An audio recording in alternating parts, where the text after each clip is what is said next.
এখন এবার এটা ভাত দিয়ে খেয়ে দেখবো কেমন টেস্ট হয়েছে।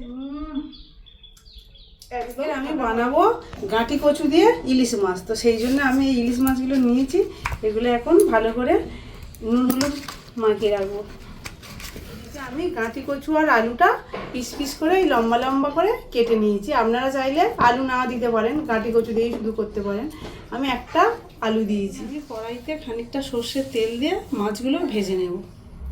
মাছগুলো এখন আমি হালকা করে ভেজে নেবো, বেশি কড়া কিন্তু ভাজবো না, কারণ ইলিশ মাছ কাঁচাটা করলেই বেশি ভালো লাগে। আপনারা চাইলে কাঁচাভাবেও করতে পারেন। আমার হালকাভাবে ভাজা হয়ে গেছে, এবার এগুলো আমি তুলে নেব। মাছভাবে ওই তেলেই আমি কালো জিরে আর দুটো কাঁচা লঙ্কা দিয়ে দিলাম, কেটে রেখেছিলাম, এগুলো এর মধ্যে এবার দিয়ে দেবো।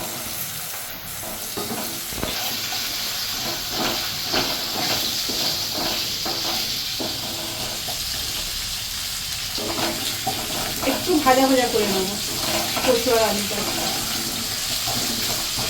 আলুটা ভাজা ভাজা হওয়ার জন্য আমি এই 2 মিনিট চাপা দিয়ে এইভাবে রেখে দিলাম, যাতে একটু ভাজা ভাজাটা আমার দেখুন লাল লাল করে ভাজা ভাজা হয়ে গেছে। এবার এর মধ্যে আমি নুন হলুদ কাশ্মীরি লঙ্কা সব এক এক করে দিয়ে দেবো। এবার দিলাম একটু হলুদ আর দিলাম একটু কাশ্মীরি লঙ্কার গুঁড়ো দিয়ে আমি ভালো করে এগুলো ফ্রাই করবো মশলাগুলো।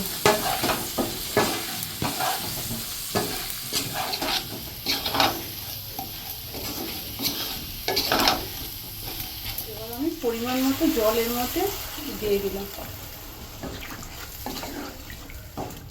মিনিটের জন্য আমি চাপা দিয়ে গ্যাসের আঁচটা একদম আস্তে দিয়ে দিলাম। আমি চাপাটা খুলে দেখবো আমার কচু আলুগুলো সিদ্ধ হয়েছে কিনা। দেখুন, এই দেখুন সর্ষে আর কাঁচা লঙ্কার একটা পেস্ট করে রেখেছি। এখন এটা এবার আমি এর মধ্যে দিয়ে দেব। সর্ষেটা দেওয়া হয়ে গেছে, দেখুন ঝোলটা আমার ফুটছে। এখন এবার আমি এর মধ্যে ভেজে রাখা মাছগুলো দিয়ে দেবো। মাছগুলো দেওয়ার পর আমি আবার এটা চাপা দিয়ে 2 মিনিটের জন্য রেখে দেবো, আর গ্যাসের ফ্লেমটা একদম লো ফ্লেমে। এবার আমি ঢাকনাটা খুলে দেখবো আমার রান্নাটা কতদূর হলো। ঝোলটা কিন্তু আমার এরকমই থাকবে, আর বেশি মারবো না, কারণ এটা কচু দিয়ে আছে তো, গাঁটি কচু দিয়ে কচুটা তো সব ঝোল টেনে নেবে, তো ঝোলটা কমেই যাবে।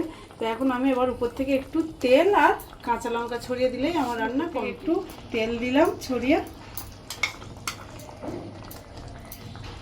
চেরা কাঁচা লঙ্কা দিয়ে দিলাম। এই যে আমার রেডি হয়ে গেছে গাঁটি কচু দিয়ে ইলিশ মাছের ঝোল। তো এখন এবার এটা ভাত দিয়ে খেয়ে দেখবো কেমন টেস্ট হয়েছে। এই যে আমি এখন এই কচু আর একটু আলু মাখবো, আর একটু ইলিশ মাছ কেটে নিচ্ছি। এই যে একদম ফাটাফাটি, দারুণ হয়েছে সত্যি বলছি। গাঁটি কচু দিয়ে ইলিশ মাছ যারা এখনো খাননি তারা কিন্তু এইভাবে একবার ট্রাই করতে পারেন, খুব ভালো হয়েছে, দারুণ টেস্ট হয়েছে।